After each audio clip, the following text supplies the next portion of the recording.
Minha pergunta tem duas fases. A primeira parte da pergunta é: a desigualdade no Brasil é um problema? E se a sua resposta for sim, a gente tem que buscar uma maior igualdade no ponto de partida, ou seja, igualdade de oportunidades, ou a gente precisa buscar igualdade também no ponto de chegada? Sim, é um problema. Não acho que é possível que haja igualdade nem no ponto de partida, nem no ponto de chegada, porque os indivíduos são desiguais por natureza, né? Esse é um dos fundamentos do liberalismo. O que o liberalismo defende é um piso de oportunidades, ou seja, abaixo daquilo, nenhum indivíduo deve se submeter. Inclusive, a ideia de renda mínima universal, né, é uma ideia historicamente defendida por teóricos liberais, né? O mais recente deles, mais recente conhecido e premiado deles, é o Milton Friedman, né, economista, prêmio Nobel de Economia, que defendia a renda básica universal como um instrumento de piso de oportunidades, ou seja, que o indivíduo só é livre se ele não, em nenhuma hipótese, é obrigado a se submeter a uma situação degradante para obter, para conseguir comprar comida para sua família. E esse é um dos fundamentos, né, da renda básica universal, do ponto de vista liberal, né? Então, eu não acho que dê para a gente fazer com que todos os indivíduos partam, né, de um mesmo local para numa disputa qualquer de mercado ou num vestibular ou qualquer outra coisa. Nem, muito menos chegar, né, ter o ponto de chegada igual. E essa é a grande crítica que Hayek, que Mises, que o Friedman fazem ao socialismo e ao comunismo, né? Eles dizem que para que você manipule o sistema de preços num ponto em que todo mundo tem as mesmas propriedades, que todo mundo seja materialmente igual, né, tem as mesmas condições financeiras, tem o mesmo poder aquisitivo, necessariamente você precisa de uma ditadura. Por quê? Porque se os indivíduos são desiguais por natureza, se eles obtêm resultados desiguais por natureza, têm aptidões diferentes por natureza, a única maneira de você fazer com que num ponto de chegada as pessoas sejam iguais é pelo uso da força. E você só consegue esse uso da força por meio de uma ditadura. Eu vou fazer uma junção daquilo que você me falou, só para incluir uma pergunta para, acho que para conectar todas as coisas. Porque quando você se definiu como liberal, você fala então dessa preservação da liberdade de seres humanos livres e iguais. E aí depois a gente está falando da desigualdade como problema e você fala, os seres humanos são desiguais por natureza.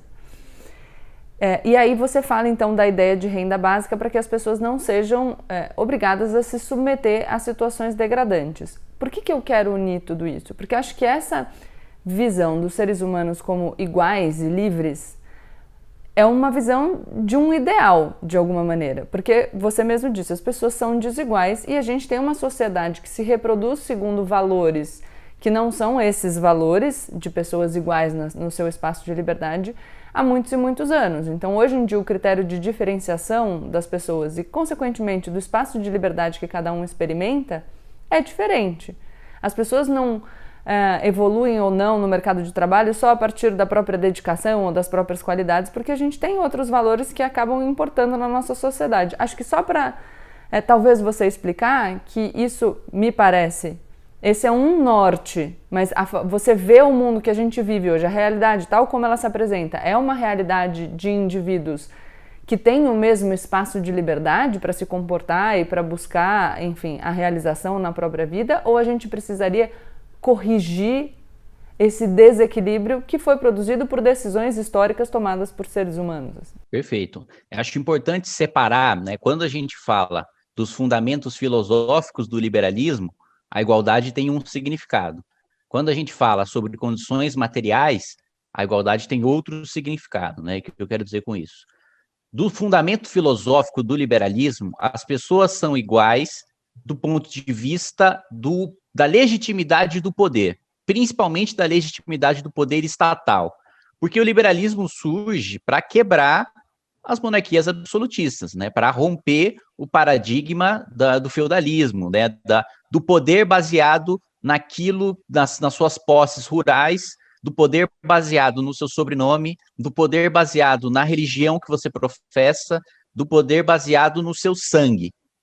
Então, filosoficamente, né, o liberalismo defende que as pessoas são iguais no seguinte sentido: cada indivíduo tem a mesma legitimidade para exercer o poder que o outro. Não existe ninguém que seja ungido por uma divindade, não existe ninguém cuja família legitime o exercício do poder, não existe ninguém cujas posses legitimam o exercício do poder. Cada indivíduo vale exatamente a mesma coisa no exercício do poder. Daí, né, os fundamentos liberais para a democracia, e a democracia, ela, na sua natureza, na sua origem, ela é liberal, vem das revoluções burguesas. Cada indivíduo vale um voto. Cada indivíduo tem o mesmo poder, né, na hora de escolher o seu representante. É nisso que a gente fala sobre a igualdade filosófica do liberalismo. Agora, quando a gente fala sobre igualdade material, né, o liberalismo não acredita que seja possível que as pessoas tenham, todas elas, as mesmas oportunidades, todas elas tenham as mesmas condições materiais, o mesmo poder aquisitivo, por isso ser contra a própria natureza humana.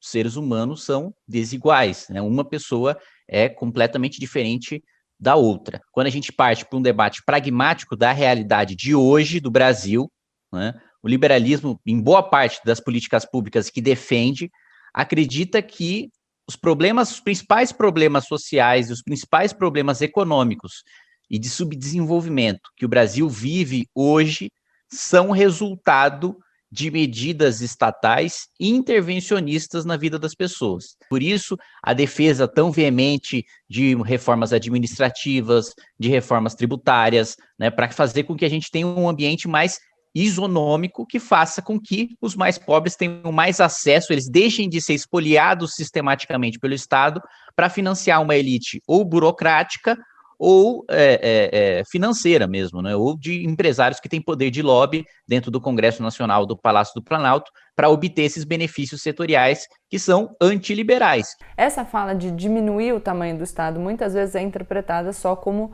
diminuir o tamanho do Estado naquilo que o Estado é assistência às pessoas mais pobres. Então eu quero que você fale um pouco se você propaga essa fala de diminuir o tamanho do Estado, se quando você fala isso, você está falando de um Estado que ajuda as pessoas mais pobres ou as pessoas numa situação de maior vulnerabilidade, enfim, por outras razões. E se você também fala, quando você está falando de papel do Estado, do papel do Estado nessa ajuda ao setor privado, por meio de crédito subsidiado, de isenção fiscal. Então, o que você...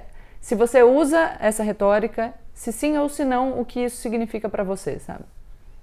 Eu defendo, sim, faço discursos em favor do enxugamento da máquina pública, sempre deixando claro esse objetivo e esse fundamento de que o Estado brasileiro hoje é um agente concentrador de renda, né? É o Robin Hood às avessas, é um sujeito que rouba do pobre para dar para o rico.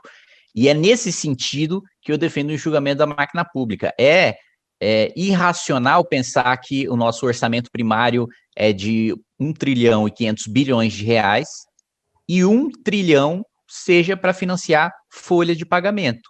Não é para você fazer política pública para o mais pobre, não é para você conceder um sistema de renda básica, não é para você investir em infraestrutura de escola, de hospital, não é para você investir em pesquisa e desenvolvimento.